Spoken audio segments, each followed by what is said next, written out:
Les récents séismes survenus en Turquie ont ravivé pour moi l'importance de revenir sur un sujet qui concerne absolument tous les soignants, c'est celui du trauma.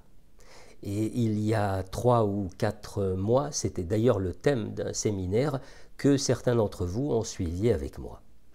Eh bien, au cours de ce séminaire, j'ai insisté sur un certain nombre de points qui me paraissent fondamentaux et que je voudrais rappeler aujourd'hui dans cette causerie. Tout d'abord, la fameuse culpabilité du survivant, sur laquelle les médias ont l'habitude d'insister lourdement lors de la survenue de chaque nouveau drame, chaque nouvelle catastrophe. Je ne veux pas m'appesantir sur le tableau clinique de ceux qui, ayant échappé à la mort, contrairement à leurs proches, ressentent cette culpabilité.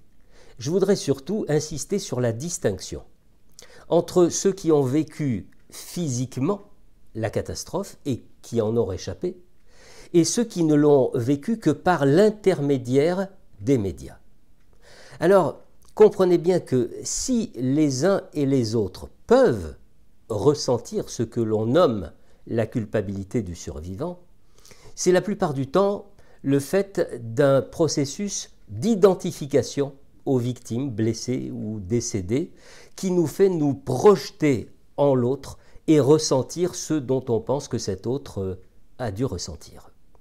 Seulement, en dehors de cette communauté possible de la culpabilité, il y a un endroit où nous devons faire une distinction entre les uns, c'est-à-dire ceux qui l'ont vécu réellement, le drame, et les autres, ceux qui l'ont vécu seulement par médiation.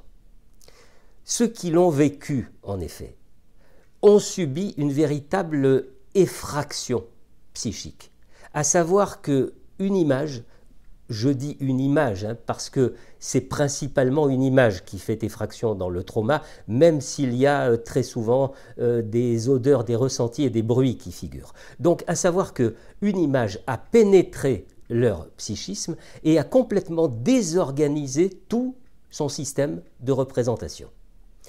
À l'image d'une surcharge électrique, il y a eu effectivement trauma.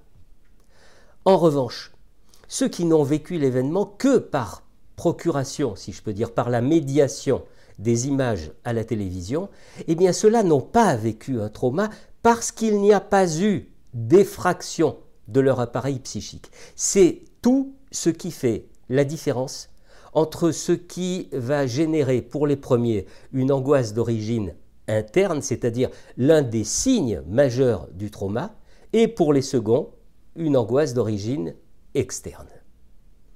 Autre distinction fondamentale, le signe pathognomonique du trauma, sa signature, si vous préférez, et depuis toujours, c'est la répétition. Sans répétition, sans syndrome de la répétition des cauchemars nocturnes et des reviviscences diurnes, on ne peut pas parler de trauma. Cauchemars et reviviscences marqués par un sentiment d'une intense actualité, c'est-à-dire comme si l'on était en train de revivre l'événement dans le présent. On voit donc que vivre le drame physiquement, qu'il s'agisse d'une catastrophe naturelle ou du décès d'un proche dans des circonstances plus banales, ça n'a rien de commun avec le fait de le voir raconté ou rapporté, que ce soit en mots ou en images. Entre voir la mort arriver sur soi ou sur un proche d'une part, et voir la mort arriver sur les autres sur l'écran d'une télévision, l'écart est grand. La confusion s'est installée lorsque les psychiatres américains ont nommé trauma n'importe quel choc émotionnel et qu'ils ont donc nommé les conséquences d'un trauma post-traumatic stress disorders. Autrement dit, ils ont fait du trauma une catégorie de stress, alors que les deux n'ont strictement rien à voir l'un avec l'autre. La chose est capitale et tout particulièrement en analyse.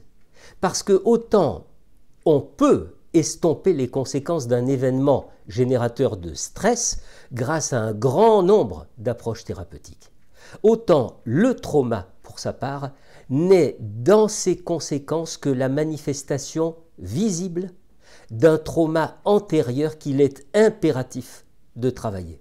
Tout comme la névrose ou la psychose n'est que la décompensation visible de la structure de base, comparaison que comprendront les analystes.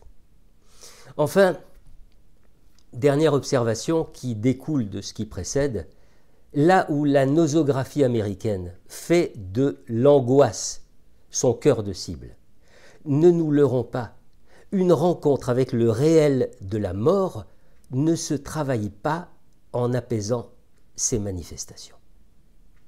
Une prochaine fois, j'évoquerai avec vous une autre forme de la culpabilité du survivant.